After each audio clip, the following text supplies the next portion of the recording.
ఇక బీఆర్ఎస్ పార్టీలో అయితే పోటీ చేయాలని చెప్తే మున్సిపల్ ఎన్నికలలో పోటీ చేయాలంటే మాకు 40% ఇవ్వండి అని చెప్పి అయితే నాయకులు అంటారట. మరి ఇక కొత్త దుకాణం తెరుచుకుంది మరి బీఆర్ఎస్ పార్టీలో.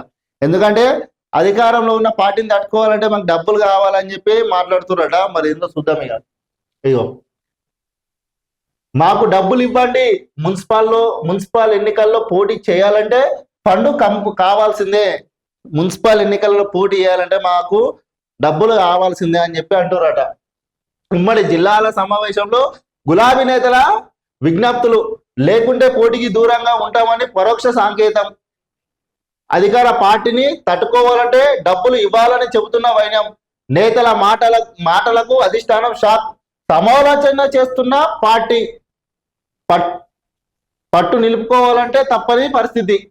చూసిరా, మొత్తం మీదనైతే బీఆర్ఎస్ పార్టీ నుంచి మేము పోటీ చేయాలంటే నాయకులట మాకు పార్టీ ఫండ్ ఇవ్వండి, లేకపోతే మేము పోటీ చేయమని చెప్తున్నారట సీదా.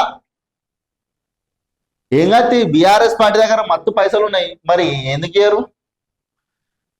విజయం సాధిస్తేనే పార్టీలో జోష్. 10 ఏళ్ళు అధికారంలో ఉన్న సమయంలో గులాబీ అధిష్టానం నేరుగా ఎమ్మెల్యేలకు, ఇన్ఛార్జీలకు అన్ని ఎన్నికల్లో ఆర్థిక సహకారం అందించింది. దీంతో ఇప్పుడు ప్రతిపక్షంలో ఉన్న ఫండింగ్ చేయాలని నేతలు అధిష్టానం దృష్టికి తేవడంతో అలవాటు చేశారు. అంటే ఈ అలవాటు చేసింది గతంలో వీళ్ళే కదా. ఎమ్మెల్యేలకు, ఇన్ఛార్జీలను పెట్టి ఆడ సీట్ గెలవాలంటే ఓ దగ్గర కథం డబ్బులు విచ్చలవిడిగా డబ్బులు అలవాటు చేసిందే వీళ్ళు, మళ్ళీ వీళ్ళనే అడుగుతుర్రు. ఇది మంచిలేదు. కాబట్టి తప్పుతుందా అనే అభిప్రాయం గులాబీ క్యాడర్లో వినిపిస్తుంది.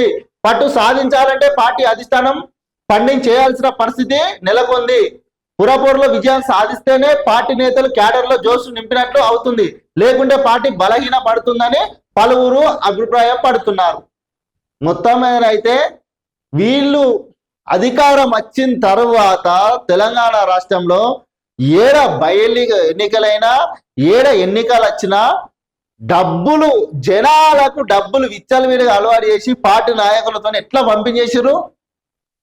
వీళ్ళు అలవాటు చేసిందే ఇప్పుడు అదే నాయకులు అంటున్నారట మేము పోటీ చేయాలంటే మున్సిపల్ ఎన్నికలలో మాకు కంపల్సరీ పార్టీ ఫండ్ ఇవ్వాల్సిందే, లేకపోతే మేము దూరం ఉంటామని చెప్తున్నారట. ఏం కాదు, 10 సంవత్సరాలు వీళ్ళు అధికారంలో ఉండి మంచిగా సంతులు జమాయించుకున్నారు కదా. ఈరిగా ఇచ్చి పోటీ చేపిరి, అధికార పార్టీ మీద నిలబడిపోయిరి.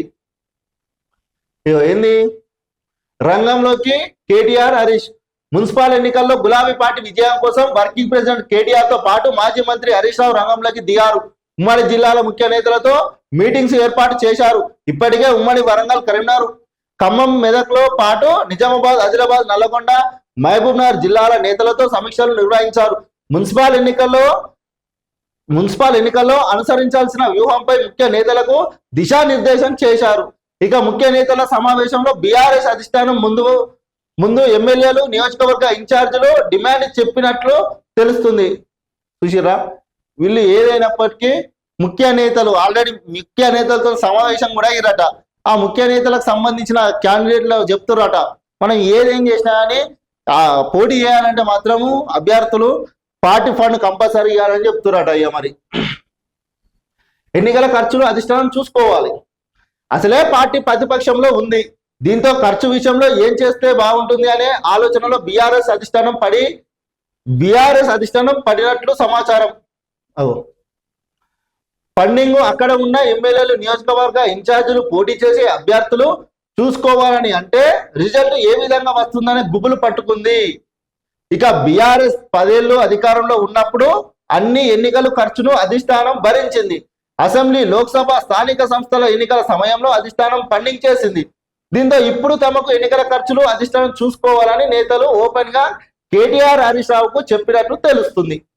మీరు చెప్పిందే నాయకులు చెప్తున్నారు. గతంలో ఏ ఎన్నికలైనా, అసెంబ్లీ ఎన్నికలైనా, పార్లమెంట్ ఎన్నికలైనా, స్థానిక ఎన్నికలైనా ఫండింగ్ మొత్తము అధిష్టానమే చూసుకున్నదట. ఇప్పుడు కూడా అదే అధిష్టానం మాకు ఫండింగ్ ఇస్తేనే మేము పోటీ చేస్తామని చెప్తున్నారు. ఇక ఏదేమైనప్పటికైతే మొత్తం మీదనైతే బీఆర్ఎస్ పార్టీ నాయకులు ఎవ్వరు పోటీ చేయాలన్నా అధిష్టానము డబ్బులు ఇస్తేనే మేము పోటీ చేస్తామని ముందరకు వస్తున్నట. ఒకవేళ వీళ్ళు డబ్బులు ఇవ్వకపోతే ఆడ పోటీ చేయడానికి నాయకులు కూడా ఉండేటట్టు లేరు. ఇక కాంగ్రెస్ బీఆర్ఎస్ పార్టీల మధ్యనే ప్రధాన పోటీ. ఇక ఏదేమైనప్పటికీ వాస్తవం చెప్పాలంటే తెలంగాణ రాష్ట్రంలో కొనసాగేది అదే, కాంగ్రెస్ బీఆర్ఎస్. ఎంతే ఈ రెండు పార్టీల మధ్యనే. బీజేపీ ఉన్నది కానీ మొద్దు నిద్రలేక పోతుంది. మరి ఆ పార్టీ అధిష్టానం ఎప్పుడు మేల్కొంటది, ఎప్పుడు క్యాడర్ను సంపాదిస్తుంది, ఎప్పుడు క్యాడర్ను పైకి లేపుతుంది అనేది మాత్రం ఇంతవరకు తెలుస్తలేదు. మరి ముందరికి వస్తుందా రాదా కూడా తెలియదు. మొన్న ఒక స్టేట్మెంట్ కూడా చూసినాం, మున్సిపాల్లో మేము ఒక్కరమే పోటీ చేస్తామని. సరే మీరు ఒక్కరు పోటీ చేస్తే చెయ్యిరి, ఒంటరి పోరాటమే చేయరి, ఎవ్వరు వద్దంటలే, మంచిదే. కానీ మీరు అభ్యర్థులను ఫస్ట్ అభ్యర్థులు నామినేషన్ దాఖలు చేసినప్పుడు అభ్యర్థులను ప్రకటిస్తారు చూడు, అట్లా మాత్రం ప్రకటించకూరు జరా. ఎందుకంటే కార్యకర్తలను గుర్తించి నాయకులను అప్పుడు వాళ్ళకు అందంగా ఉండి మేము మీకు ఉంటాము అని చెప్పి ఒక ధైర్యంగా ఉంటామని చెప్తే అప్పుడు ముందరికి వస్తారు. ఏదేమైనప్పటికైతే ఇక బీఆర్ఎస్ పార్టీలనైతే భయం కూడా ఉట్టుకున్నట్టుంది. ఎందుకంటే అప్పుడైతే 10 సంవత్సరాలు అధికారంలో ఉన్నది, ఇక విచ్చలవిడిగా డబ్బులు ఎట్లా అంటే అట్లా నడిచినాయి. మరి ఇప్పుడు ప్రతిపక్షంలో ఉండే, మరి ఇప్పుడు డబ్బులు తీస్తారా, దాచిపెట్టుకున్నాయి, మరి తీయరా? ఒకవేళ తీస్తే వీళ్ళకి డబ్బులు పెట్టామనుకో మరి గెలుస్తారా గెలవరా, అదో ఆలోచనలు ఉంటారు కదా వీళ్ళు అధిష్టానం. ఒకవేళ గెలిచిరా అనుకో ఏం కాదు, గెలిచినాక కూడా వీడు ఈ పార్టీలో ఉంటాడా మళ్ళీ పక్క పార్టీలోకి పోతాడా, ఎందుకంటే అధికారం అయితే మనది లేదు. ఇట్లా కూడా ఆలోచిస్తారు కదా. అట్లా ఆలోచించే పార్టీ ఫండ్ ఇవ్వాలా అద్దా అని అయితే మొత్తం మీద ఆలోచిస్తారు. చూద్దాం మరి ఎన్నికలలో ఎంతమందికి పార్టీ ఫండ్ ఇస్తారు, మరి ఎంతమంది నిలబెడతారు అయితే బీఆర్ఎస్ పార్టీ చూద్దాం.